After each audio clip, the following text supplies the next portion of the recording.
So we have made it to the end of 2021. 2020 wasn't a great year. 2021 wasn't all that much better. However, here we are at the end of the year. And as usual, towards the end of the year, I like to do some top lists. Today, I'm going to do the worst watches of 2021. I'll also do a video where I go through the best watches of 2021. And of course, I've already done my Seiko, my top Seikos of 2021. I'll put a link to that video above and down below in the description. So a little while ago, actually a while ago, Top Gear came out with a special. That special was called The Worst Car in the History of the World. And that's what actually sort of inspired me to do these videos where I talk about the worst watches. And the criteria they used was very simple. So simple that I thought it would really be applicable to watches as well. As told by Jeremy Clarkson and James May in that video, the car has to be terrible, but not cheap, and made by a manufacturer that should have known better. So the rules are very simple. A car has to be terrible, but not cheap. So the watch would have to be terrible, but at the same time, not a cheap watch. And then it has to be made by a manufacturer that should have known better. And those are very simple criteria, and that's what I'm going to use. Now, with all that said, I'm going to get right into it. I have the rules laid out, so we have an idea of what we are looking for. And I'm going to start with a manufacturer and a collaboration where the brands involved should have known better, and that is Timex and Hodinkee. They came out with a collaboration this year on the Waterbury, and I think it's one of the worst watches of the year, and I'm going to give you the reasons why. Now, this is not a bad-looking watch as it's described. It's described as a diver-style watch, which I think works. The dimensions are great for most wrists, came in at around 40 millimeter. It gets a great dial with a sand texture. I liked it so much that I actually purchased one.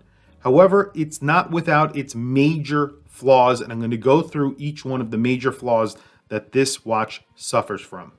So the first problem here, first flaw with this watch is the fact that they are calling it a limited edition. Now, I have a problem with that because they are making tens of thousands of these watches.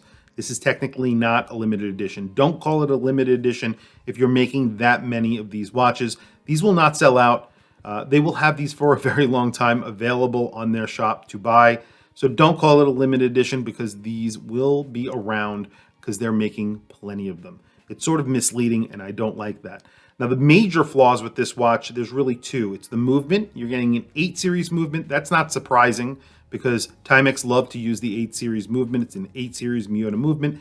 This one doesn't hack. Again, not that surprising, but I'm a little surprised at Hodinkee for sort of approving that. This also gets a ghost date position. So this is a dateless watch, and they decided to use a Miyota movement, 8 series movement that does not hack and has a ghost date position. That is really surprising because Hodinkee would normally review a watch with both of those flaws and not give them a good review based off of those two issues. Kind of surprising that Hodinkee went that way. Also, it does not get a sapphire crystal. Timex know better. They've been using sapphire crystals on all of their new field watches that they just recently came out with.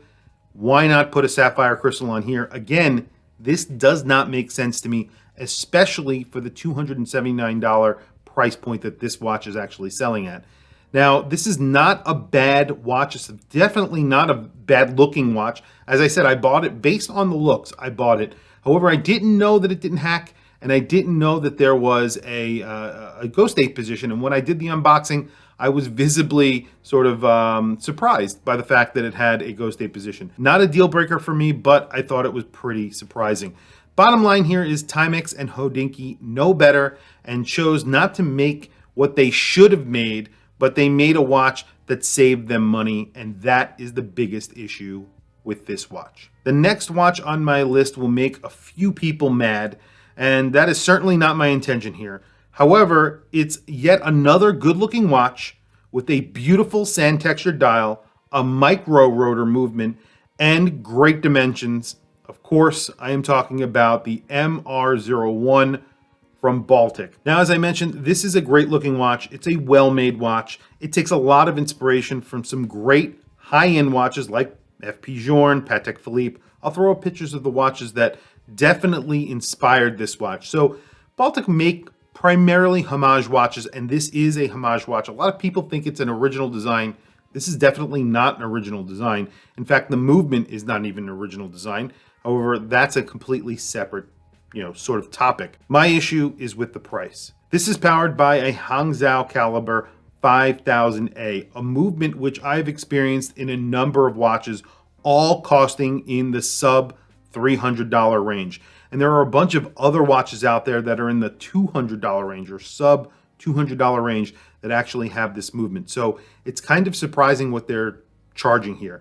It's a handsome watch, but with a price of $650, I just don't think it's justified in my opinion. However, with all that being said, it always comes down to this. It doesn't matter what I think, it's your money. If you're okay with the price, then it's worth every penny to you. These sold out very quickly. In fact, I think they sold out in just a few hours. So I'm clearly wrong here. I just think, in my case, in my opinion, this would have been better priced at $400 to $450. You're getting a slightly nicer watch than the other watches that I just mentioned, that $300 and $200 range. I think the up in price is justified, but I don't think it's justified to $650. In my opinion, again, I think it's a good looking watch. I think it's a well-made watch. It's the movement that I have a big problem with at this price. Anyway, that's just me, and I don't intend to get people mad here. Obviously, I know a lot of people really like this watch, but that's just the way I feel about it. Next on my list, I have to say, is another kind of controversial watch, and it's a watch that I really actually like. And the question I'm going to ask here is, how do you take a very nice watch, a flawed dive watch with a good spec list, the Tissot C-Star 1000, and improve it in every single way, while at the same time ruining it all over all at once? Well, that's easy. Just make it 46 millimeters.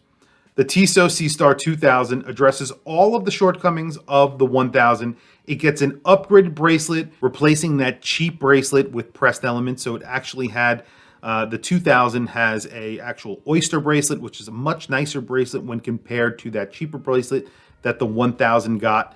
Now they've actually also changed that, so that's a whole different story. They have replaced the high gloss unreadable bezel, a thing that I've complained about many times on the C-Star 1000. They put a ceramic bezel on there with sort of metallic printing. It's almost unlegible in bright light, and it's ceramic. It's really nice, but it's very blingy. What they've replaced that with is an engraved bezel on this C-Star 2000, so that makes a lot of sense to me. They also upgraded the dials with a move away from those cheap-looking plain dials that the 1000 get. They gave you a little bit more of a complex sort of textured dial with a fume pattern. The 2000 really could have been a winner. However, for one reason or another, which is really beyond my comprehension, they decided to put this watch in a 46 millimeter case. You still get that Powermatic 80, which is a great movement. Why use a 46 millimeter case? I have no idea. They really should know better than this. There are a lot of people out there who like a larger watch, and I definitely get that, but put it in a 43 millimeter case, put it in a 41, 42 millimeter case. It's more of a crowd pleaser. 46 millimeter case is way too big for a lot of wrists, and that sort of makes it something that people just overlook, even though it's such a great watch. Now, to be clear, I have no issues, like I said, with a 46 millimeter watch, but at this size, it's too large for a majority of people. It's too large for me. This is a watch that I would have bought. I know why they did it. It's simple. The C-Star 1000 is in 43 millimeters, so they don't really want this watch to compete directly with the 1000, so they made it a larger watch. Just doesn't make sense. In the future, I hope they sort of update this watch to a smaller case. It makes a lot more sense.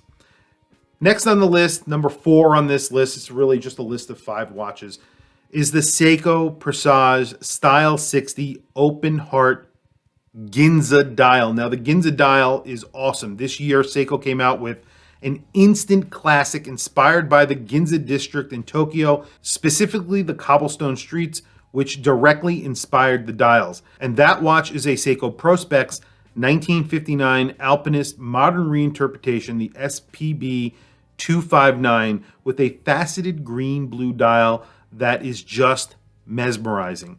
Now, the Alpinist really should have made it onto my top Seikos list of 2021. However, I sort of overlooked that watch for a few different reasons. I did include the Alpinist. I did include the Ginza dial because I think it's a really beautiful watch. I love that dial. It should be maybe an honorable mention on my list. However, the counterpart that came out alongside that 1959 Alpinist Ginza, Seiko released a Seiko Presage SSA 445 that was based on the Presage 60s style watches. Now, if you're not familiar with these watches, look those up as well. Again, I'm sort of a split on those as well. There's ones without the open heart and there's ones with an open heart. The ones with the open heart, I think, are horrible. I have to say, this watch is a miss, especially with this Ginza dial. I think it trumps all other Seikos that came out as the worst Seiko of the year. It has an open heart with a 24-hour indicator, which I hate. I don't think it looks good, but they put it on such a beautiful dial. It's not balanced.